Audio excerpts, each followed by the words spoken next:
ഏവർക്കും അഡ്ഹോക്ക് ലേണിംഗിലേക്ക് സ്വാഗതം. 10ൽ 10 എന്ന സീരീസിന്റെ 23ാമത്തെ ഭാഗത്തിലേക്ക് നമ്മൾ കടക്കുകയാണ്. ആദ്യ ചോദ്യം നോക്കാം. ഇന്ത്യൻ നവോത്ഥാനത്തിന്റെ പിതാവ് എന്നറിയപ്പെടുന്നത് ആര്? Options: Rajaram Mohan Roy, Rabindranath Tagore, doctor BR Ambedkar, Subhash Chandra Bose. ശരിയുത്തരം ഓപ്ഷൻ എ, രാജാറാം മോഹൻ റോയ് ആണ്. അടുത്ത ചോദ്യം: കേരളത്തിലൂടെ കടന്നുപോകുന്ന ദേശീയപാത 744 ബന്ധിപ്പിക്കുന്ന സ്ഥലങ്ങൾ ഏതെല്ലാം? ഓപ്ഷൻസ്: ഫറോക്ക് പാലക്കാട്, കോഴിക്കോട് മൈസൂർ, തിരുമംഗലം കൊല്ലം, ഡിണ്ടിഗൽ കൊട്ടാരക്കര. ശരിയുത്തരം ഓപ്ഷൻ സി, തിരുമംഗലം കൊല്ലം ആണ്.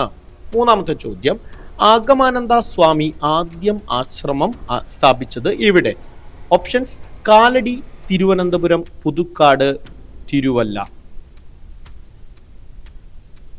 ശരിയുത്തരം ഓപ്ഷൻ സി, പുതുക്കാടാണ്.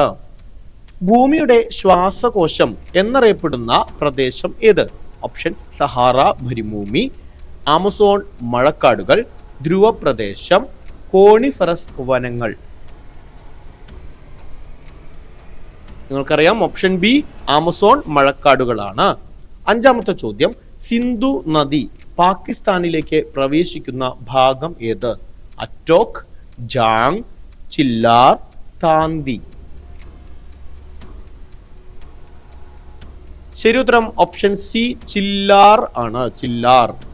ആറാമത്തെ ചോദ്യം: ദേശീയ മനുഷ്യാവകാശ കമ്മീഷണറെയും മെമ്പർമാരെയും സ്ഥാനത്തു നിന്നും നീക്കം ചെയ്യാൻ അധികാരമുള്ളത് ആർക്കാണ്? ഓപ്ഷൻസ്: രാഷ്ട്രപതി, ലോക്സഭ സ്പീക്കർ, ഉപരാഷ്ട്രപതി, പ്രധാനമന്ത്രി. ശരിയുത്തരം ഓപ്ഷൻ എ, രാഷ്ട്രപതിക്ക്. ഏഴാമത്തെ ചോദ്യത്തിലേക്ക് കടക്കാം.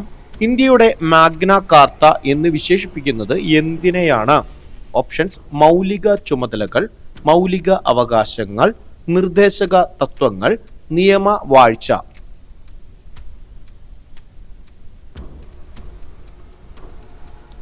ശരിയുത്തരം ഓപ്ഷൻ ബി, മൗലികാവകാശങ്ങൾ ആണ്.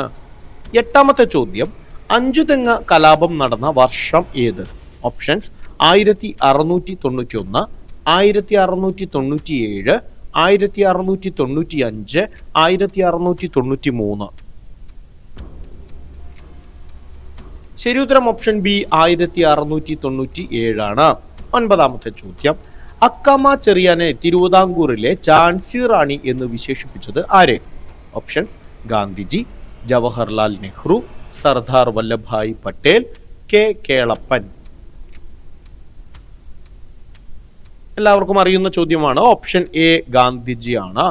പത്താമത്തെയും അവസാനത്തെയും ചോദ്യമാണ് ഈ സെറ്റിലെ. ശരീരത്തിൽ ഇരുമ്പിന്റെ ആഗിരണം ഉത്തേജിപ്പിക്കുന്ന വൈറ്റമിൻ ഏത്? Vitamin K, vitamin B, vitamin C, vitamin A. ഇവിടെ വൈറ്റമിൻ കെ ആണ് കേട്ടോ, എം ഇല്ല. Vitamin K, vitamin B, vitamin C, vitamin A. ശരി ഉത്തരം ഓപ്ഷൻ സി, വൈറ്റമിൻ സി ആണ്. സോ 10 ചോദ്യങ്ങൾ കഴിഞ്ഞു. എത്ര എണ്ണം ശരിയായി എന്ന് നിങ്ങൾ കമന്റ് രൂപത്തിൽ രേഖപ്പെടുത്തുക. അതോടൊപ്പം തെറ്റിയ ചോദ്യങ്ങളെല്ലാം എഴുതി പഠിക്കുക. ഇതിന്റെ അടുത്ത ഭാഗവുമായി നാളെ രാത്രി 10:10 കാണാം. താങ്ക്